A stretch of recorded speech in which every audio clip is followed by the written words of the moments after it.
কিন্তু এটা কি সত্যি হতে পারে? হতে পারে না নয়, ধরে নাও হয়ে গেছে। আর যদি মহারাজ ফিরে আসে তাহলে? না, মহারাজ বিক্রমাদিত্য কোনোদিনও ফিরবেন না। আর যদি ফিরে আসেন তাহলে কর্ণের ধারালো তলোয়ার থেকে বাঁচতে পারবেন না।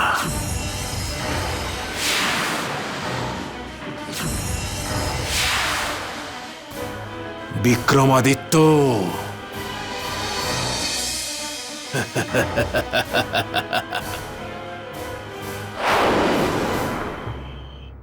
কাকা, আমি জানি যে আপনি বাবার ওপর খুব রেগে আছেন, কিন্তু এই সময় উজ্জয়িনীতে আপনাকে দরকার। রাজপ্রাসাদের অবস্থা ভালো নয়। চিঠি পেয়েই আপনি দ্রুত এখানে চলে আসুন। রাজকুমারী মঞ্জুরি।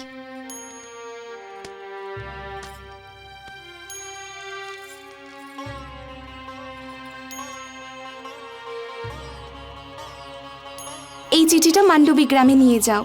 ওখানে শিব মন্দিরে আমার কাকার সঙ্গে তোমার দেখা হবে। এই চিঠিটা ওনাকে দিয়ে দিও। আজ্ঞে রাজকুমারী।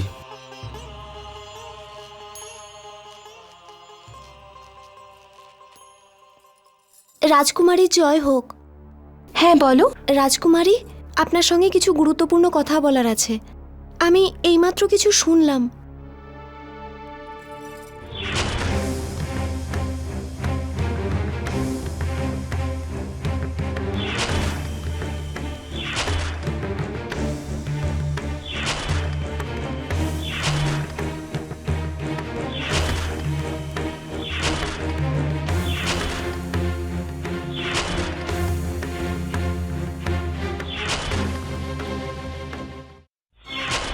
এটা তুমি কি বলছো? আমি বাইরে জানলার সামনে দাঁড়িয়েছিলাম, কিন্তু কারোর মুখ দেখতে পাইনি। তুমি চিন্তা করো না, খুব শীঘ্রই আমার কাকা এখানে আসবে। এখানে আর কোনো ষড়যন্ত্র হওয়া সম্ভব নয়।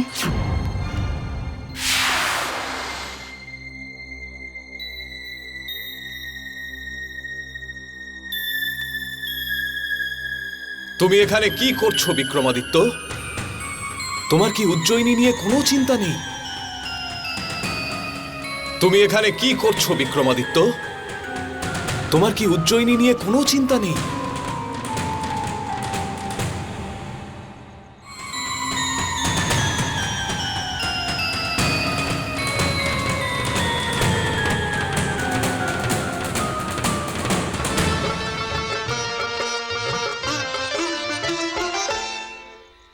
তোমার স্ত্রী, তোমার মেয়ে, তোমার প্রজা সবাই তোমার জন্য অপেক্ষা করছে বিক্রমাদিত্য। তোমার সিংহাসন শূন্য পড়ে রয়েছে বিক্রমাদিত্য, আর তুমি এখানে পড়ে আছো এই গোয়ালে। তুমি কি ভুলে গেছো যে তুমি একজন চক্রবর্তী সম্রাট? না, আমি কিছুই ভুলে যাইনি। আমার প্রত্যেকটা কথা মনে আছে। আমার বিজয় পতাকা চারিদিকে উড়ছে।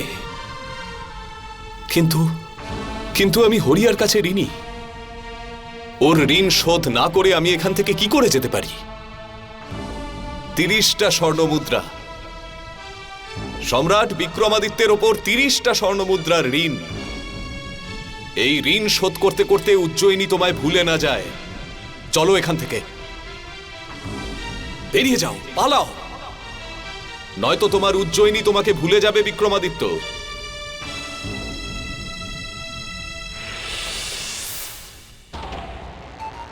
না, এটা কিছুতেই হতে পারে না। আমার উজ্জয়িনী আমাকে কখনোই ভুলে যেতে পারে না, কখনো না। আমার উজ্জয়িনী আমাকে কখনোই ভুলে যেতে পারে না। আমাকে যেতে হবে, যত তাড়াতাড়ি সম্ভব যেতে হবে। আমাকে এখান থেকে এখনই বেরোতে হবে।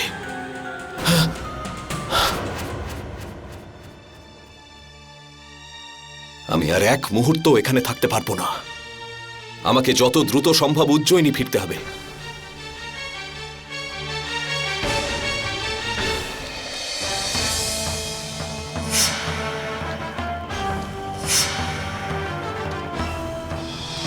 সম্রাট বিক্রমাদিত্যের ওপর 30টা স্বর্ণমুদ্রার ঋণ। এই ঋণ শোধ করতে করতে উজ্জয়িনী তোমায় ভুলে না যায়।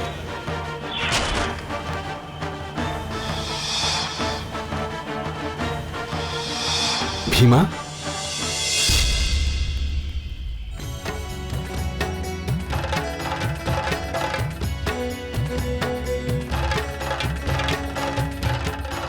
এই লোকটা এখানে কি করছে?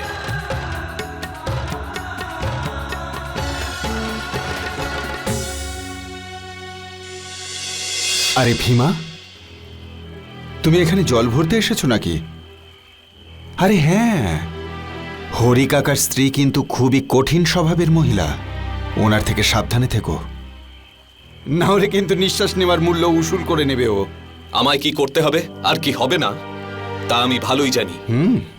তোমার পরামর্শের কোনো দরকার নেই আমার। কখনো কখনো অন্যের পরামর্শ খুব কাজে আসে ভীমা, শুনেই দেখো না, হয়তো তোমার তাতে ভালোই হবে। তোমার এই শিক্ষা তোমার নিজের কাছেই রাখো। আমি আর কি পরামর্শ দেব?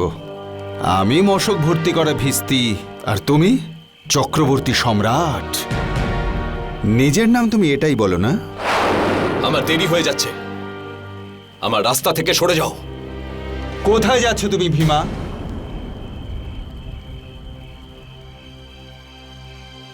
তুমি হরিয়ার বাড়ি থেকে চুরি করে পালিয়ে যাচ্ছ না তো? আরে পালাও পালাও, আমি কাউকে বলবো না যে তুমি রাতের অন্ধকারে নিজের মুখ লুকিয়ে এই তমল প্রদেশ থেকে পালিয়েছো। তুমি আমাকে চোর বললে? তোমার এত সাহস যে তুমি আমাকে চোর বললে? আমি চক্রবর্তী সম্রাট বিক্রমাদিত্য, বুঝেছো? চক্রবর্তী সম্রাট বিক্রমাদিত্য, তুমি নিজের নামে এটাই বলো না? আরেকবার বলো যে আমি চোর নই। চোর তো তুমি বটেই। আমি কোনো চুরি করিনি, আর একটা কথাও যদি বলো না আমি তোমাকে প্রাণে মেরে ফেলবো। হরি কাকা তোমাকে বাঁচানোর জন্য 30টা স্বর্ণমুদ্রা দিয়েছিল, তুমি তার মূল্য না চুকিয়েই চলে যাচ্ছ। এটা চুরি ছাড়া আর কি? আমি আমার নিজের রাজ্যে পৌঁছেই 30টা স্বর্ণমুদ্রার জায়গায় 30,000 স্বর্ণমুদ্রা পাঠিয়ে দেব। আবার চুরি? ভীমা, রাজকোষ রাজার সম্পত্তি নয়, প্রজার সম্পত্তি। রাজার কাজ তো শুধু সেটা রক্ষা করা।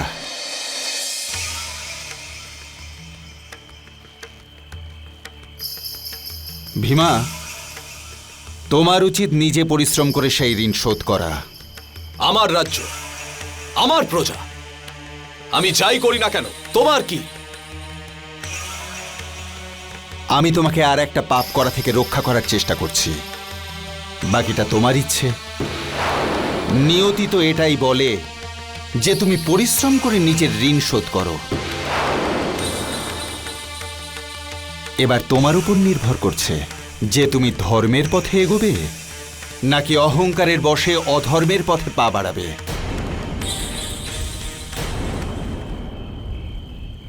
না, বিক্রমাদিত্য এত দুর্বল নয় যে কারুর ঋণ সে শোধ করতে পারবে না।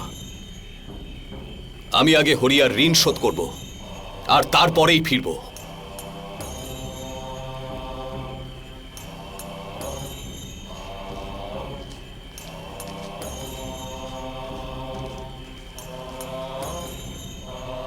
দেখে নিও বিক্রম, আমি আস্তে আস্তে তোমার সমস্ত অহংকার দূর করে দেব, আর আমার ছত্রছায়ায় তুমি খাঁটি সোনার মতো ঝকমক করবে।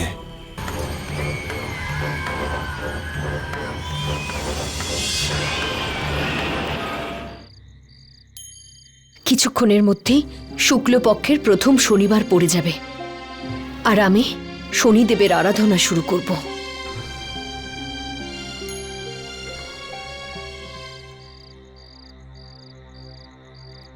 মনে হয় আপনি সারা রাত ঘুমোননি মহারানী। সেই স্ত্রী কিভাবে ঘুমোতে পারে বলুন, যার স্বামী এত কষ্টে আছে? শুক্লপক্ষের প্রথম শনিবারের অপেক্ষায় সারা রাত কেটে গেছে। যেভাবে আপনার রাত কেটে গেছে সেইভাবে আপনার সমস্ত কষ্ট দূর হয়ে যাবে। আপনি আমাকে আশীর্বাদ করুন মহর্ষি, যাতে আমি শনিদেবের আরাধনায় সফল হতে পারি।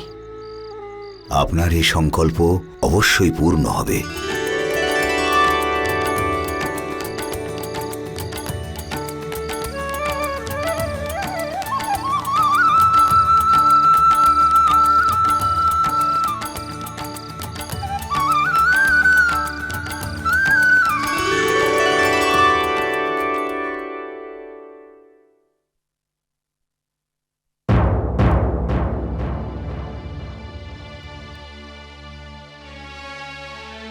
সূর্য মাথার উপরে উঠে গেছে আর তুই শুয়ে আছিস রাজা মহারাজের মতো। নে কুড়ুলটা নে আর যা এবার কাঠ কেটে নিয়ে আয়। যখনই দেখি তখনই শুয়ে আছে। মহারাজ চন্দ্রসেনে জয়, মহারাজ চন্দ্রসেনে জয়, মহারাজ চন্দ্রসেনে জয়, মহারাজ চন্দ্রসেনে মহারাজ চন্দ্রসেনে মহারাজ চন্দ্রসেনে চন্দ্রসেন, মহারাজ চন্দ্রসেনে আজ আমার হাত থেকে তোকে কেউ বাঁচাতে পারবে না। মহারাজ চন্দ্রসেনে আজ আমি এই তামল প্রদেশকে তোর মতো অত্যাচারী রাজার হাত থেকে মুক্ত করব। মহারাজ চন্দ্রসেনে মহারাজ চন্দ্রসেনে মহারাজ চন্দ্রসেনে মহারাজ চন্দ্রসেনে মহারাজ চন্দ্রসেনে মহারাজ চন্দ্রসেনে মহারাজ চন্দ্রসেনে।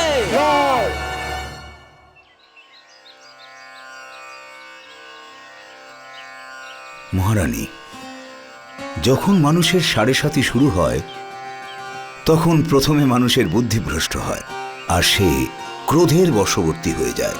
এ আপনি কি বলছেন মহর্ষি? এই সাড়ে সাতির সময় শনিদেব মানুষের ধৈর্যের পরীক্ষা নিয়ে থাকেন। যখন তার উপর সমস্যার পাহাড় ভেঙে পড়ে তখন তার বুদ্ধি এবং বিচার করার শক্তি পুরোপুরি শেষ হয়ে যায়। সময় থাকতে মানুষ যদি এই কালচক্রকে বুঝতে পারে আর নিজের কৃত দুষ্কর্মের প্রায়শ্চিত্ত করে নেয়, তাহলে শনিদেব অবশ্যই তার উপর কৃপা করেন।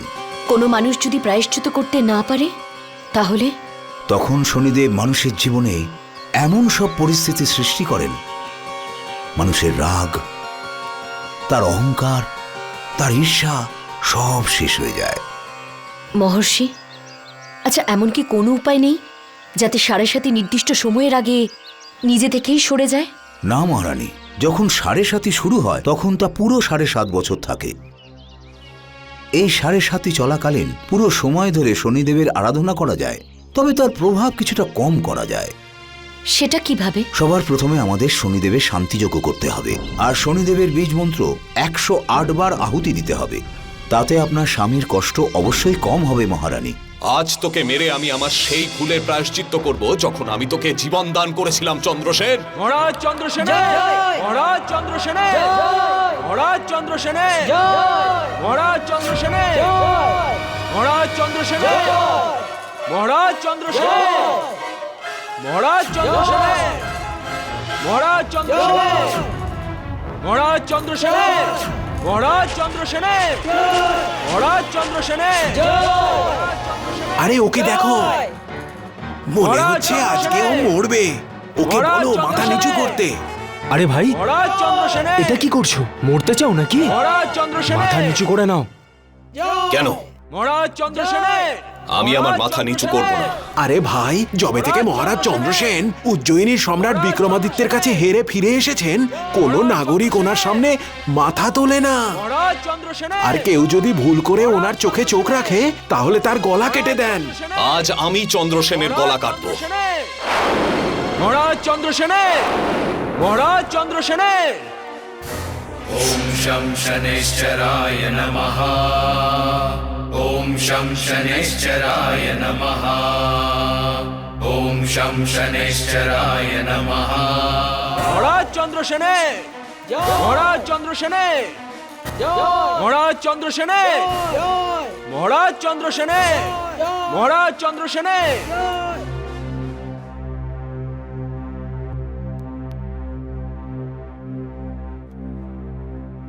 মহারাজ চন্দ্রসেনে চন্দ্রসেন চন্দ্রসেন।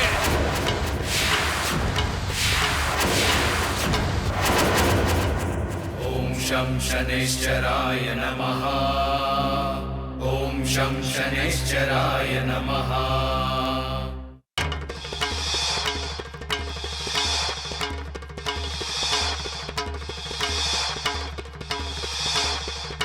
এই বিক্রমাদিত্যের মতো দেখতে এটা কে? ॐ शं शनैश्चराय नमः ॐ शं शनैश्चराय नमः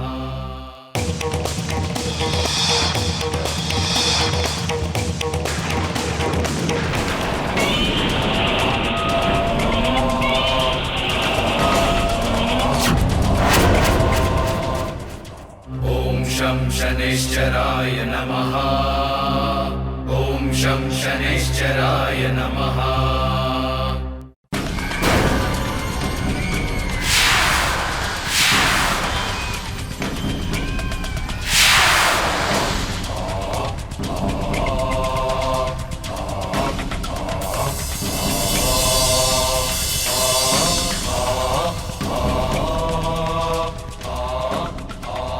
সারথি, রথ দাঁড় করাও। ওটা কে ছিল যে আমার রথ থামাতে সাহস দেখিয়েছে? যেই হোক না কেন, ওকে ধরে এনে আমার মহলে উপস্থিত করো। ছেড়ে দাও আমাকে, ছেড়ে দাও। চুপচাপ চলো।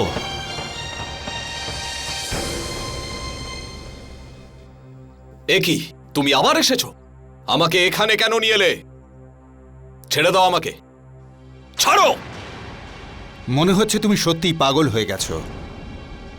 কেন জীবনটা দিতে চাইছো? আমি মরতে নয়, মারতে চাই। আর তুমি আমাকে থামালে কেন? আজ আমি তামুল প্রদেশকে এই অত্যাচারী রাজার হাত থেকে মুক্ত করতাম। এখনো বেশি দূর যায়নিও, আমাকে যেতে দাও। দাঁড়াও ভীমা,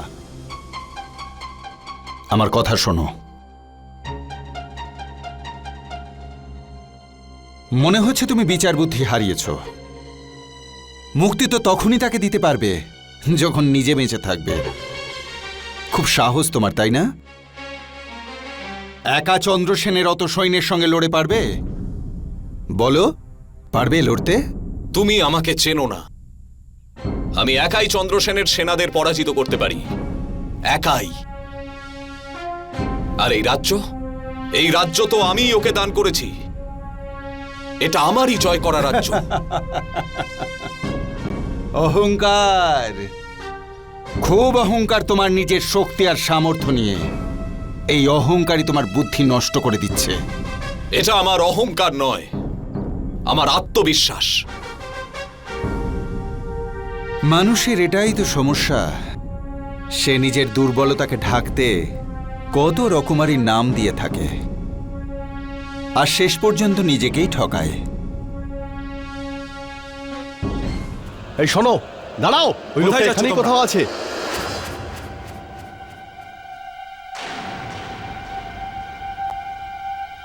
তোমরা এখানে কুড়ুল হাতে কাউকে যেতে দেখলে? না মালিক, আমরা তো কাউকে দেখিনি। না না, আমিও দেখিনি। তুমি কি লোকটাকে দেখতে পেয়েছো? না না, আমি দেখিনি।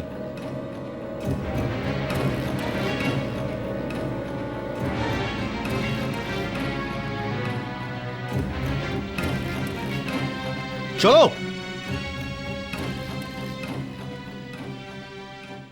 আজ তো তুমি ওকে বাঁচিয়ে দিলে। কে কাকে বাঁচিয়েছে সেটা তো শুধু আমিই জানি। কিন্তু চন্দ্রসেন আমার হাত থেকে বেশি দিন বাঁচতে পারবে না। দেখো ভীমা, আরে, তোমাকে আমি কতবার বলেছি, আমার নাম ভীমা নয়, বিক্রমাদিত্য, চন্দ্রগুপ্ত বিক্রমাদিত্য। নিজের ক্রোধকে সংযত করো ভীমা, কারণ ক্রোধের ফলেই বিবেক আর বুদ্ধি দুটোই নাশ হয়। মানুষ নিজেকে যতই শক্তিমান বলে মনে করুক না কেন, প্রকৃতির কাছে শেষ পর্যন্ত হার মানতেই হয়। তোমার জ্ঞান শোনার আমার কোনো দরকার নেই। আমি তোমায় জ্ঞান দিচ্ছি না, সময়ের মূল্য বোঝাচ্ছি। যে মানুষ বোঝালেও সময়ের মূল্য বোঝে না, তার কপালে অশেষ দুর্গতি। তুমি নিজেকে খুব শক্তিশালী মনে করো, তাই না? কিন্তু মনে রেখো, সময়ের থেকে শক্তিশালী আর কেউ নয়। বিক্রমাদিত্য প্রতিকূল সময়কেও নিজের হাতের মুঠোয় নিতে জানে।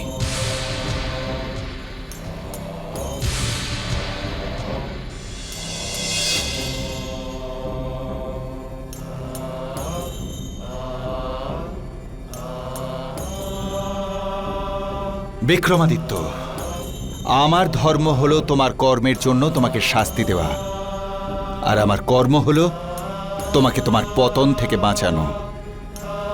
তাই সব সময় তোমার পাশে থাকবো।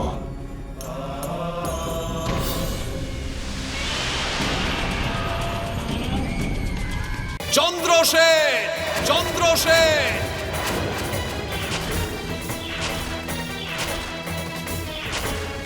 চন্দ্রসেন, চন্দ্রসেন,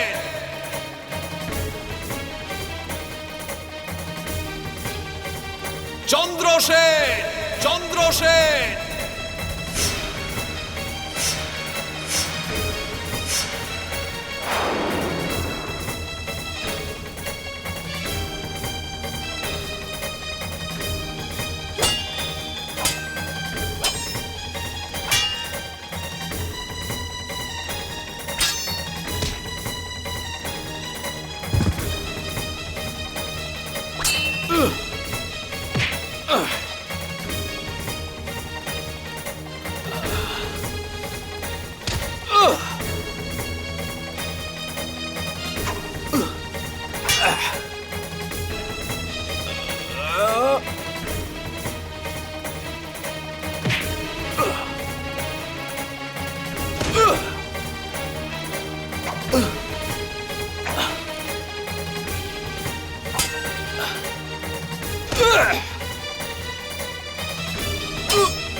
চন্দ্রসেন, চন্দ্রসেন। সেই একই কণ্ঠস্বর, সেই সাহস, সেই বীরত্ব। বিক্রমাদিত্য, আমি তোমাকে ছাড়ব না। চন্দ্রসেন, চন্দ্রসেন। কারণ তুমি আমার সঙ্গে দুর্ব্যবহার করেছ, অপমানিত করেছ। বিক্রমাদিত্য, আমি তোমাকে জীবিত ছাড়ব না। বিক্রমাদিত্য, বিক্রমাদিত্য।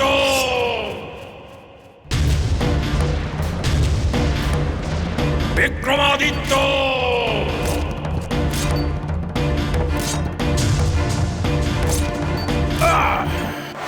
ও কে ছিল যে আমার রথ থামিয়ে আমাকে পথের ওপর অপমান করার সাহস দেখিয়েছে?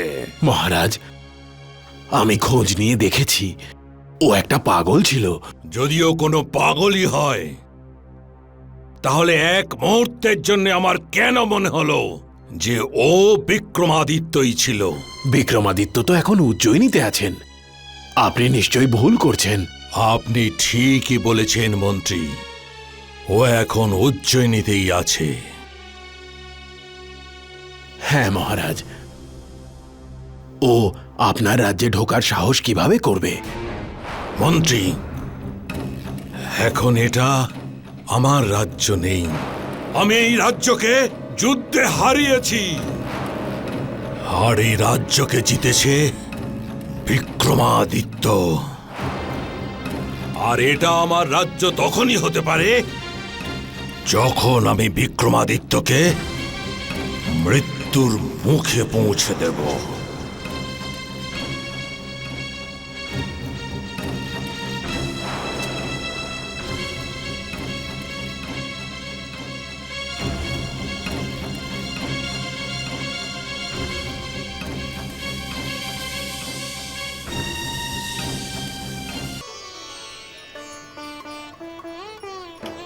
আরে কাকা, আমি কখন থেকে দাঁড়িয়ে আছি, আগে আমাকে তো ছাড়ো। আরে আমি তো আগেই কাকিকে মূল্য দিয়ে দিয়েছি, আগে আমার হিসাব করো যাতে আমি যেতে পারি। না না, ও তো অনেক পরে এসেছে, তুমি আগে আমার কার্ডগুলো তুলবে, আমি বলে দিচ্ছি কিন্তু। আরে ভাই, একটু অপেক্ষা করো না, ভীমা তো দুটোই হাত, এক এক করে সবাই কাট পেয়ে যাবে। 1, 2,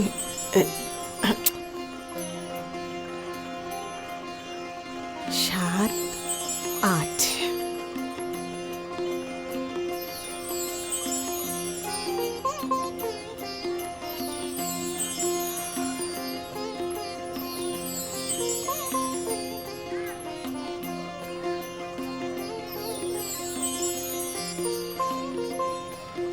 আরে কাকি, তুমি তো এখন খুব বড় লোক হয়ে গেছো, অনেক অর্থ জমিয়ে ফেলেছো। মনে হচ্ছে নিজের মেয়ের বিয়ে খুব বড় করে দেবে তুমি।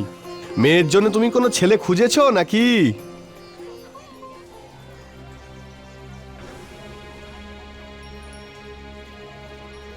আরে এই মুখপুরি, আমি তোকে এই মুদ্রাগুলো গোনার কথা বলেছিলাম, আর তুই এখানে বসে বসে প্রাকৃতিক দৃশ্য দেখছিস। যা ভেতরে, যা যা ভেতরে। আরে একটু আগে তুই কি বলছিলি? আমি বলছিলাম তোমার মেয়ের জন্য কোনো ভালো ছেলে খুঁজে না পেলে তুমি আমাকে বলো। আরে আমার নিজের পিসির ছেলে আছে, লম্বা চড়া স্বাস্থ্যবান, একদম আমাদের এই ভীমার মতো। তুই কাঠ নে আর এখান থেকে যা, নিজের কাজ কর গিয়ে। দরদ উথলে পড়ছে, ছেলে পেয়েছি কি পাইনি, যা এখান থেকে। আরে কাকি, তুমি তো শুধু শুধুই রেগে যাচ্ছ, আমি তো তোমার ভালোর জন্যই বলছিলাম।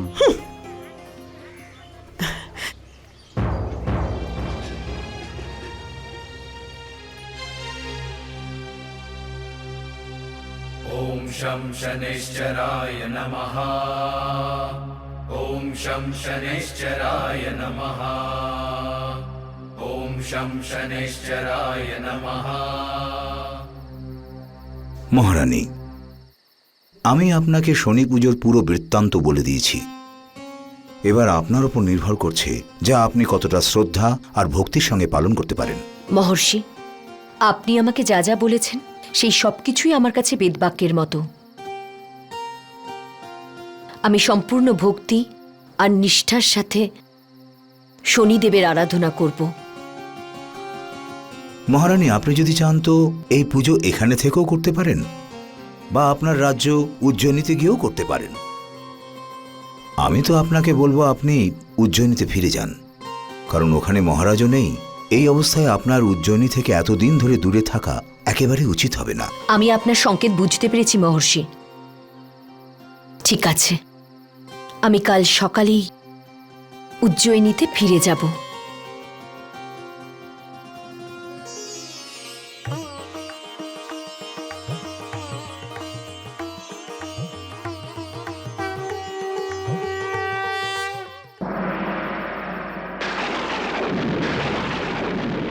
কি খবর এনেছো?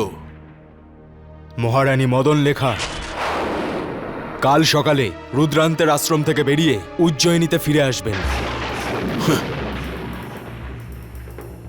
কিছু কি শুনলে তোমরা? হ্যাঁ মন্ত্রী মশাই।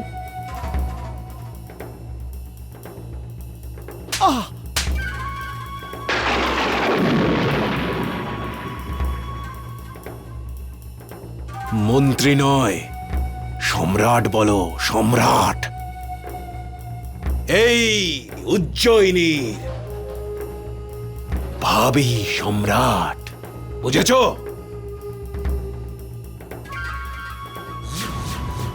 তাহলে তোমরা বুঝতে পেরেছ তো যে মহারানী মদন লেখা কোনো অবস্থাতেই রাজমহলে যেন ফিরতে না পারে।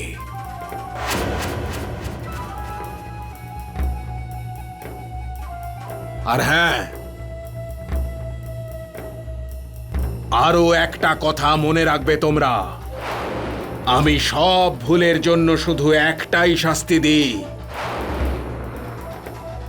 মৃত্যু।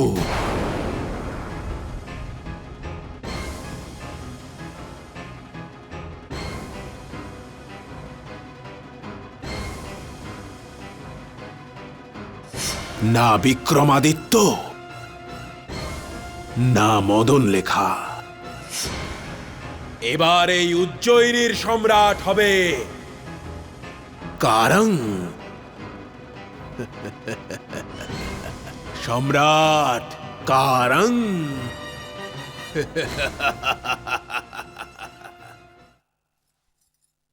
না, আমি এই খাবার খাবো না। আমাকে সেই খাবার দাও যা আমি রোজ খাই। এমন কথা বলো না ভীমা, তোমাকে আমি যথেষ্ট ভালোবাসি। সারাদিন পরিশ্রম করে যখন তুমি বাড়ি ফেরো আর শুকনো রুটি খাও, তখন আমার খুব দুঃখ হয়। কিন্তু আমি কি করব? আমার স্ত্রীর সামনে আমি একেবারেই অসহায়। দেখো, না বলো না, খেয়ে নাও। দে মা, দে।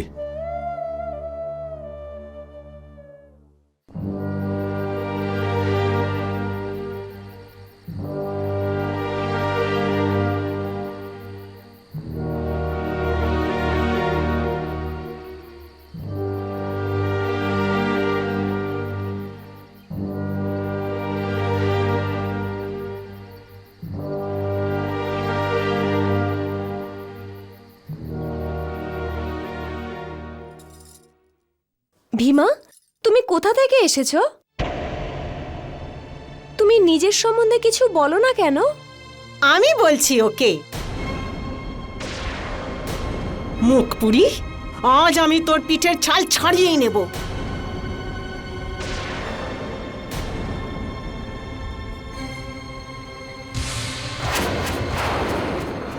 যা মুখে আসে তাই বলে দাও, একটু তো ভেবেচিন্তে কথা বলো।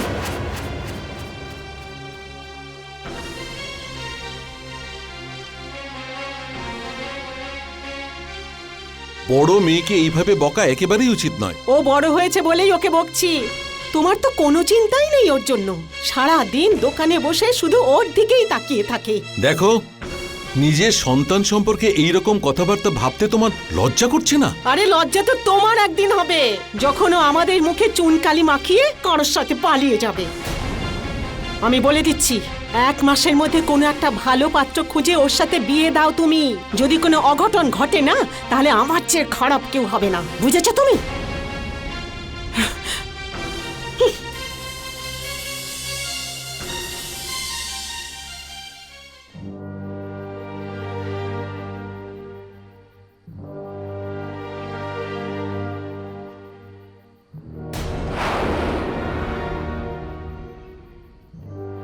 আশ্রমে চলো, সবাই ঘুমিয়ে পড়েছে আর মহারানীও একা আছে।